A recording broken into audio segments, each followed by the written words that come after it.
Tayyib. Assalamualaikum warahmatullahi wabarakatuh. This is the recording for our next lecture on a new topic, topic number 3 for our subject Islamic Work Ethics AAM 3063. So the topic today is about Rasulullah sallallahu alaihi wasallam and his lessons on Islamic work ethics. So this topic will cover 2 weeks lectures. So it means that you need to refer to this particular recording and another recording, and it represent both of them. Both of the recordings represent this topic, inshallah. So we move to the objectives of the topic. After you have read this topic, you should be able to, number 1, understand all 4 attitudes in Islamic work ethics rooted from the sunnah of Rasulullah sallallahu alaihi wasallam. Number 2, you should be able to explain work ethic virtues according to the Islamic perspective. Number 3, you should be able to discuss types of work culture of Prophet's companions, sahabat-sahabat Rasulullah SAW. And number 4, you should be able to comprehend the inference of the essence of Islamic work ethics in the Sunnah. As the introduction, I share with you Muhammad Rasulullah SAW and his undisputable role model of ethics. Prophet Muhammad SAW was sent by Allah SWT as a light to shine the path of safety and bring happiness to all aspects of our life. In fact, Rasulullah SAW's entire life is an example of it. When Rasulullah sallallahu alaihi wasallam set out a goal, it will be followed with meticulous planning and hard work. Rasulullah sallallahu alaihi wasallam would then support his action with supplications, which is doa, and having tawakkal in Allah subhanahu wa ta'ala until Allah grants him success. This has been reflected in the sirah of Rasulullah sallallahu alaihi wasallam from his early efforts to spread da'wah, to spread the message of Islam in Makkah until the end of his life in Madinah.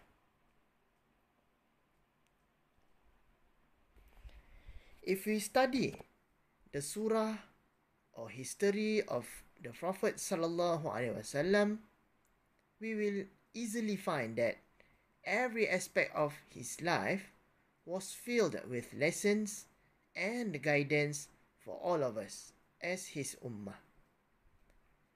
Thus, we have to truly understand and reflect upon the values taught to us by Rasulullah sallallahu alaihi wasallam and how they can be implemented in our daily lives, including at the workplace.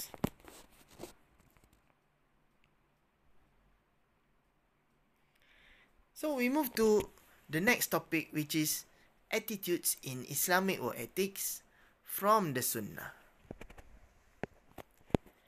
It is clear that in Islam, work is not only important, but also necessary. So this subtopic keen to discuss some attitudes which are fundamental to Islamic work ethics from the sunnah of the Prophet Muhammad sallallahu alaihi wasallam. So these attitudes which are driven from the sunnah, the behavior, the attitude of Rasulullah are comprising 4 kind of attitudes. Number 1, attitude to wealth, sikap Rasulullah terhadap kekayaan. And then attitude to livelihood, gaya hidup, cara hidup. And then attitude to time. And then the last one is attitude to leisure. How Rasulullah SAW reflects all these four main attitudes, we will look into it one by one. So I took the discussion of these four attitudes mainly from Rafiq Isa Bikun, and also some discussions of each of the attitudes or related to the attitudes from any other sources. Okay, we move to the first attitude, which is attitude to wealth. Sikap Rasulullah, pandangan Rasulullah terhadap kekayaan. Bellamy, a scholar in the study of Islamic ethics, okay, in 1956, in his dissertation, infers that there are many contradictions in the hadith about praise and condemnation of wealth and poverty. Iaitu Bellamy menyatakan kononnya dalam hadis ada sangat banyak contradiction which say that Rasulullah sometimes praise and sometimes condemn wealth and also poverty. So according to Bellamy, first he mentions that some hadith seems to condemn wealth. He quotes a hadith which he narrated from Al-Baihaqi as follows. It is reported in the hadith that the patient poor man will enter heaven before the grateful rich man by 40 years.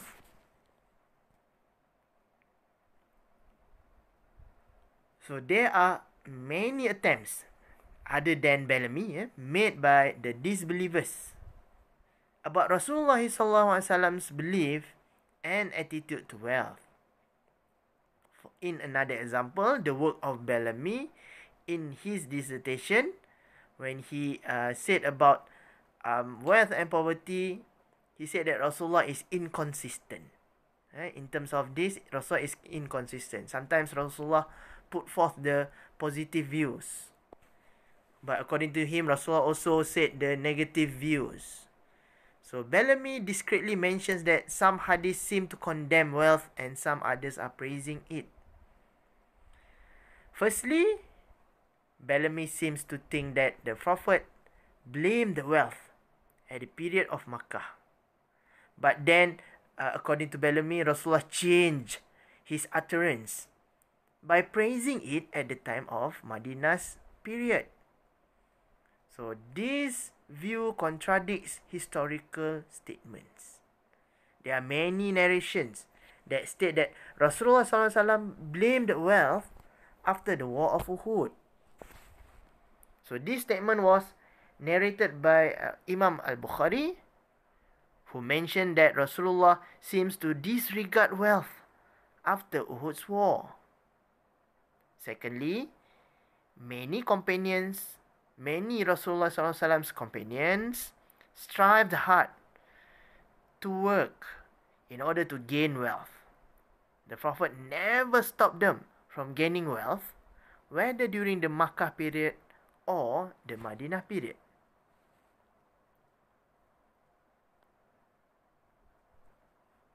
So there is no doubt that Rasulullah SAW does not like the amassing of wealth or using it solely for one's enjoyment or for leading a luxurious life. No problem in the perspective of Rasulullah. So indeed, all Islamic legislations in matters of finance are geared towards a fair distribution of wealth. So there is nothing in the hadith which can be construed as forbidding the ownership of much money, or more plainly, being rich. Some of the Prophet's companions were rich, and we do not find any hadith which tells them to get rid of their wealth. Tinggalkan kekayaan mereka itu. Indeed, the Prophet Rasulullah received donations from such people, and Rasulullah thanked them for their generosity. For example, Sayyidina Usman and his wealth does not forbidding him from upholding the needs of Islam and also Ummah.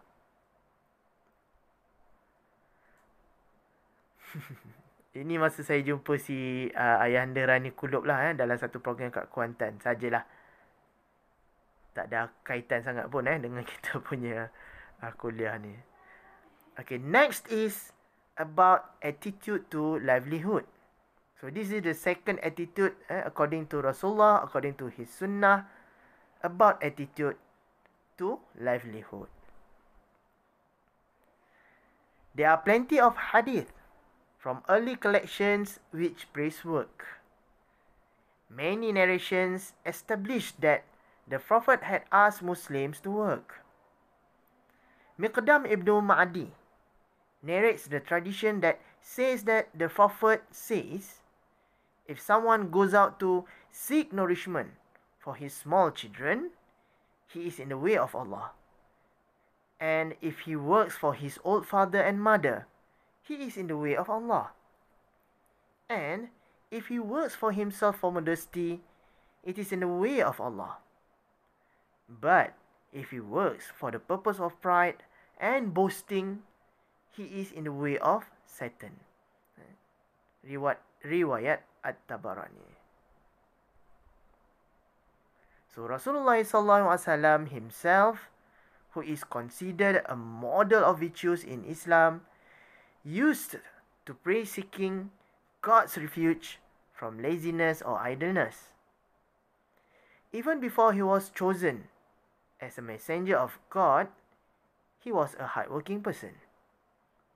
This earned him the respect of his employer, Khadijah, who later proposed marriage to him because of all the merits and virtues she saw in him.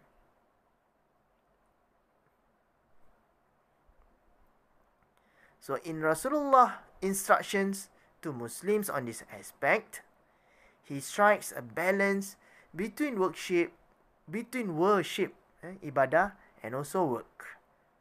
So in as much as Muslims have to be constant in their acts of worship, they also have to work hard to earn a living, as it is recorded in one of the sayings of the scholars.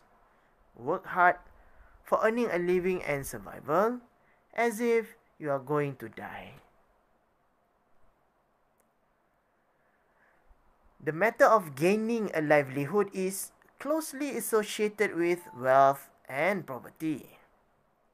The following quotation impresses on one the rightness of working for oneself and avoiding dependence on the others, and emphasizes especially the relationship between an activity in this world and its result in the hereafter. So the Messenger of God ﷺ said, Allah loves the servant who has an occupation. He said, Allah hates healthy servant who is unoccupied. And he said, he who gains his nourishment and does not beg from people, Allah will not punish him on the day of resurrection. And there is no one more beloved of Allah. Riwayat Abu Daud. So this shows that Allah subhanahu wa ta'ala hates one who is not occupied with activities of this world and the hereafter. In addition, the implication of the last traditions seems to be that it is just as bad as to neglect worldly activities as failing to work for the hereafter.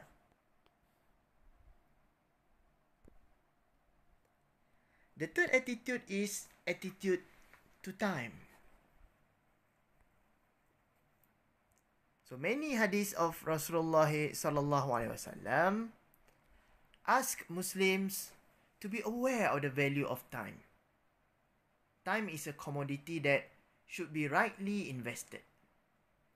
The Prophet says that the feet of Adam's son will not cross the path to paradise until he has been questioned And he has answered satisfactorily about his lifetime, how he spent it, about his youth, how he invested it, and about his wealth, how he earned it, and how he disposed of it.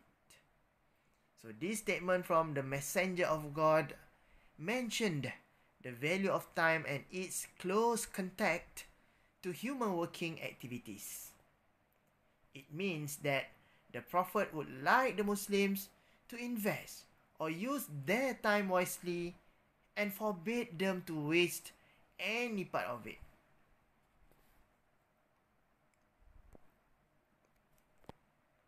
The Muslim worker shall conscientiously and judiciously utilize all the working hours in dispensing all their duties and responsibilities. The duties of Muslim workers must be as follows. They should report to work promptly on time, diligent at work, never to play around or engage in vain conversation or in long telephone calls or surfing internet or doing one's own business at the cost of another employer or making excuses of leaving. The fact that ritual obligations are to be performed at their assigned time or during a prescribed period teaches Muslims the habit of doing things promptly without delay. Habitual delay leads to confusion and causes losses and also great harm. It is, after all, injustice to those involved. It is a violation of trust, a vice condemned by a mark of hypocrisy.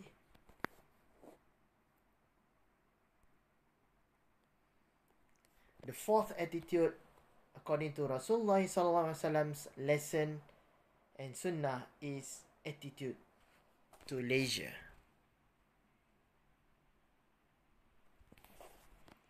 So the attitude to leisure and also to work exist in 4 different ways, and they can be grouped as follows. Number 1, A, B. Work hard, play hard. Number 2, A, D. Puritan. Number 3, C, B. Hedonist or idle rich. And number 4, CD or alienated. What's the meaning of AB, AD, CB, and CD? So let us look into this diagram. So this is the diagram that I adopted from the work of Rafiq Isabikun. So we see here there are two major or 2 dimensions of life, which is work and also leisure. And then okay or KO means it's good or it's bad, according to the discussion of the 4 categories in our previous slides. So let us look. A, B, C, D means that work okay means A, work KO or not okay means C. Leisure okay is B, or leisure not okay means D. So we look into A, B. So A means work okay, B means leisure okay. So it means that here the equality or the equilibrium could be found in terms of work and also leisure. So that's why we call ABS work hard, play hard. So the idea that both work and also leisure are desirable characteristics, and that when no doubt properly disguised should be highly enjoyable. Okay, so a person with this type of attitude, AB, okay with work and also okay for leisure, so they are among those as what we call as work hard and play hard. And then we have AD. Okay, A means work is okay or good, but leisure lies into the category of D or KO. So okay with work, KO with leisure. So we look into this category. So this is the Puritan. The idea that work in all its forms is good. And on the contrary, leisure, whichever course that it takes, is considered as bad. So a person with AD type means that they are the Puritan. Okay, they think that work is all positive. Leisure is contrary in terms of their views. So it means that they think that leisure is bad for them. The third category is CB. Okay, so C means work is not okay, but B, the what we call as the leisure is okay. Alright, so it means that they are the hedonist.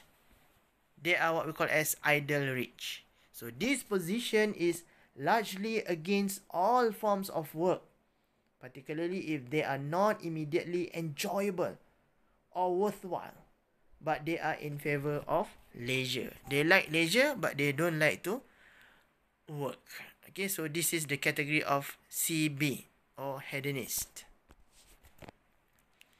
And then the last category of attitude to leisure and work is what we call as CD or alienated. They are not okay with work. They are not okay with leisure. That's why I call them as the alienated. Again, A, B, C, D. If they are the CD, they are not enjoying their work. They are not enjoying their leisure. So this is what we call as the alienated kind of category. Okay. Again, we have AB, okay for work, okay for leisure. AD, okay for work but not okay to have leisure. CB, they are not okay with work but they are okay with leisure. And then CD, they are not okay with any of the work and also the leisure dimensions. So they are the alienated kind of persons. So clearly, Islamic work ethics based on the Prophet tradition endorses position AB, okay for work, okay for leisure. So no doubt that Islamic work ethics would be against idle or self-indulgent and also leisure. No. Indeed, many leisure pursuits such as do it yourself, visiting relatives, sports, involved in sports or fitness body programs or exercises seem the very embodiment of Islamic work ethics. The concept of balance between leisure and work is clearly mentioned by Rasulullah sallallahu alaihi wasallam in one of his hadith. The rational man, as long as his mind is healthy, should divide his time into 4. Time to link with their God, number 1. Time to account of themselves, number 2. Time to think about the creation of God, number 3. And time to fulfill the necessities such as eating and drinking. Riwayat Ibn Hibban in his Sahih. So again, we look into this diagram, the attitude to leisure and work. So the first category is A, B, balance between work and leisure. They are okay with both of them. The second category is AC. They are the Puritan. AC. Is it true? CB. Okay, they are not enjoying their. We have a look again. Okay, AD, Puritan. Okay, so Puritan means okay with work but KO with leisure. This is a kind of person who maybe focus too much on his work and they don't really enjoy their leisure time. And then we have CB or BC. It's the same. They are not really enjoy their work, but they have so much focus on leisure. So this is the hedonist. Suka benda-benda yang menggembirakan, menyeronokkan, mengalpakan. And then the last category is CD. Not okay with work, not okay with leisure. Kan? So they are the alienated kind of category lah. Okay, so I think that's all for today's lecture. We will continue with the next recording for the next lecture in the same topic. Still, Islamic essence of Islamic ethics. The essence of Islamic ethics from the perspective of Rasulullah SAW Sunnah. Okay, so thank you very much. Assalamualaikum warahmatullahi taala wabarakatuh.